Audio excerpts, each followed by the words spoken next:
Hello there guys, welcome to another episode of This Is Pure Wrestling. On today's episode I'm going to be giving you my NXT review. I love their intro.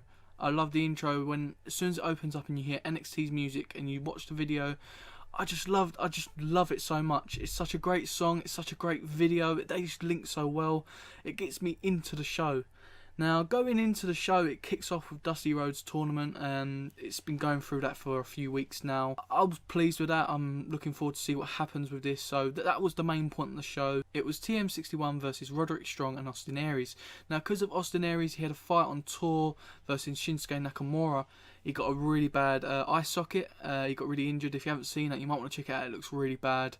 And he cannot compete in the fight. Regal came out and announced it'll be a 1 versus 1, and whichever team 1 gets put through, basically.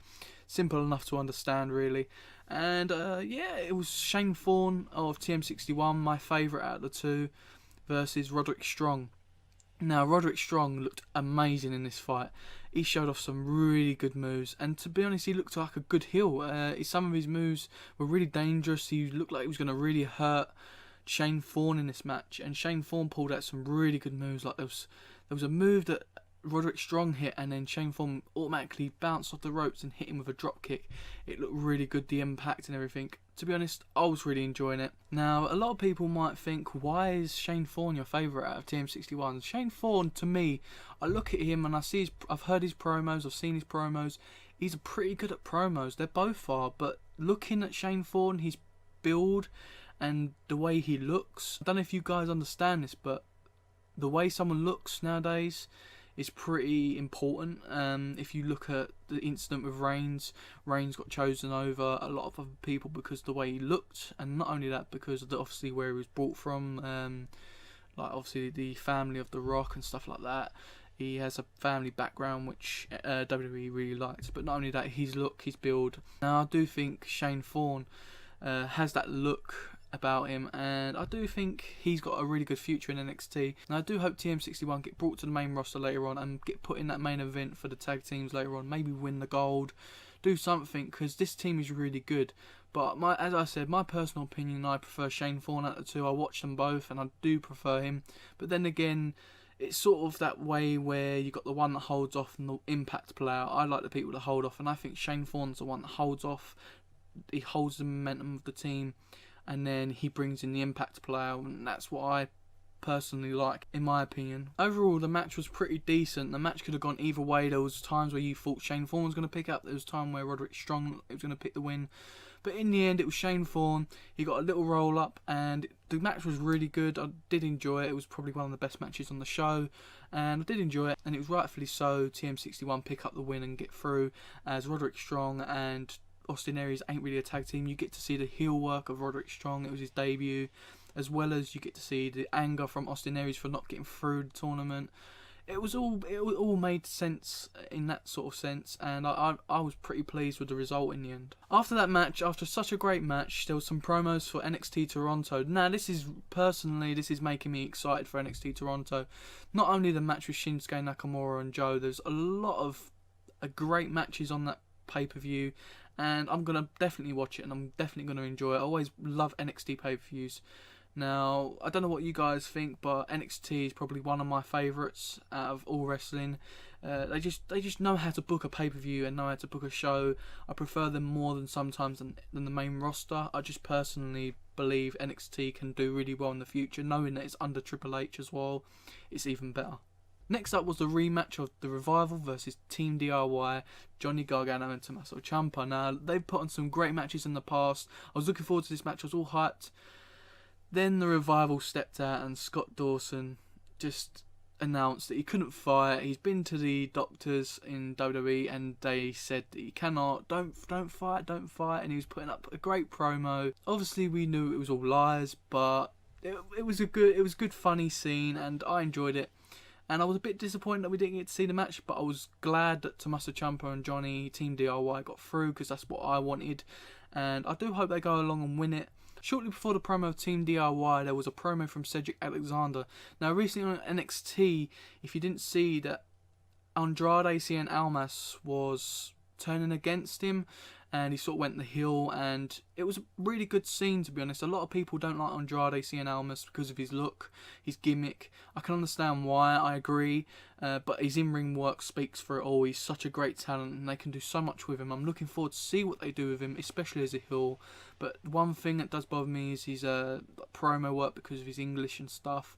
But apart from that, it's pretty good, and I do enjoy seeing him on the show. Cedric Alexander is another reason why I liked NXT tonight. Just one promo sold it for me. He was so great, he looked so calm, but he sent a message to say thank you to Andrade Cien Almas for doing what he did, because it's taught him a lesson. He's going to come back stronger. Now that, to me, I can't wait to see what they do with him. I hope they make him a main eventer on the show, because he ain't been seen on Raw as of late, and I do think he's great. I can't wait to see more of this guy. He is really good. Just after the Team DIY promo, you had No Way Jose and Rich Swann versus the Authors of Pain. Now, we all know the result going into this. The result was obviously going to be Authors of Pain pick up the win. They look so dominant. They are a great team. They've got so many great moves together. I don't think with this team they're so unique just because they're so big. They've got a manager. It's sort of like Brock Lesnar's got a manager, but it's two of them and the manager. It just fits so well. I personally love No Way Jose and Rich Swann. I love their gimmicks mixed together. I like them on their own. They are just two great wrestlers. I really do like these guys, and I do hope NXT or WWE choose to use these at one point and show what they're all about. NXT showed No Way Jose a little bit, and so has WWE showed Rich Swann because of the cruiserweight and stuff like that. But I want to see more. These guys have really got me emotionally invested. I really like these guys, and putting them together was a genius idea. The gimmicks worked. But, of course, Authors of Pain was going to come out with the dominance that they've always been coming out with. We've seen it week in, week out, and I was pretty pleased with the idea of them winning again. But in the match, it was a great match. It could have gone either way. No Way Jose looked like he was going to pick up the win. Then it just slipped out of his hands. It slipped out of his hands. It was right in front of him. He took notice of his partner too much. He turned around, took a few hits. Then they done that finisher. I love the finisher, the clothesline and the Russian leg sweep both together. It's just such a great team finisher. And they done that and they got the win. And yet again, as I said, Authors of Pain looking dominant, going through to them semi-finals. Now, going on to the last match was Sanity versus TJ Perkins and Kota Ibushi. Now, that match, if you listen to them teams, Kota Ibushi and TJ Perkins, them two cruiserweights on the same team, they put up a hell of a match in Cruiserweight Classic. Them two were my favourites. I wanted one of them to win it. I was just pleased that TJ won it, but I did want Kota Ibushi a little bit more. I'm not gonna lie, to be honest with you. Kota Ibushi looks great. His kicks, he brung it into this match. But Sanity also, they are really crazy. They look really good as a tag team. They've only been recently introduced. Eric Young is the one I know out of all of them. Alexandra Wolf a little bit I've seen, but the rest of them not too much I've not seen because I wasn't always a big NXT fan, but as of late, the last year or so, I've got back into it. But the match was really, really good. Could have gone either way. In the end, it went towards Sanity. Now, I believe in the final, it's going to be Sanity versus Authors of Pain. I hope it's that, to be honest with you, in a way. But then I want Tommaso Ciampa and Johnny Gargano to go and win it. But I do believe it's going to be Sanity versus Authors of Pain. Now, two dominant teams going at it. That would be a great final. I really hope they book that. But then again, I wouldn't mind Johnny and Tommaso to be in there against one of them, just to show their dominance, but then to show that they can overcome the dominance. I hope that's probably what they're going with. We never know. I'm looking forward to the final of this thing, but Kota Ibushi with the kicks just sells it every time for me. TJP with all the class and the swag that he's got. Every move, the dabs, the entrances between them all, they were all great. This was probably the best show of the night, the best match. I personally believe Sanity going through was the right decision, as Kota Ibushi and TJ are not really a tag team. It'd be unfair for Sanity to be introduced into this tournament and then not go through further as they can.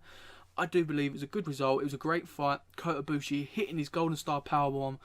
I love that move every time. If you rewind it and watch it over and over again, it looks perfect every time. Kota Ibushi hit that. Eric Young and I believe it's Nikki Cross, the female of the group, don't quote me on that, interferes. The ref gets involved, telling them to stop it. Obviously the 3 count goes over, then the other teammate comes in, takes out Kota Ibushi, then they do a double move, pinning Kota Ibushi for the win. Now, I was pretty pleased with this show. I'm going to go and give it a decent rating. It wasn't the best of shows. I would have loved if Samoa Joe and Shinsuke Nakamura would have turned up. I would have loved to have seen that, or seen Asuka and Mickie James again, maybe. I wouldn't mind. I'm not being too fussy, but the show was pretty decent. It was mainly focused on the Dusty Rhodes Tag Team Tournament, and I would rate it a 7 out of 10. A 7 out of 10, I believe, is pretty good for NXT. And it was a pretty good show this week. I liked SmackDown and Raw this week as well. I did enjoy both shows. And I do believe NXT weren't too bad, weren't too far off it either, to be honest with you. So that is it, guys. That is my first NXT review. So if you like this video, give it a thumbs up. Subscribe to my YouTube channel for future content. I'm not too sure what I'm going to be doing next week. I'm probably going to upload 2 videos instead of 1 next week. So keep an eye out for that. Subscribe to my YouTube channel for all my content. In the description below, there'll be links to my social media like my Instagram, my Twitter, my Facebook, my Gmail, and also my username for Wrestling Amino. There'll also be 2 links in the description below to my past 2 videos for my Raw and SmackDown review. Please go ahead and check that and support me on there. I'll be very grateful. Don't forget, guys, this is Pure Wrestling. Thanks very much, guys. See you in the next video.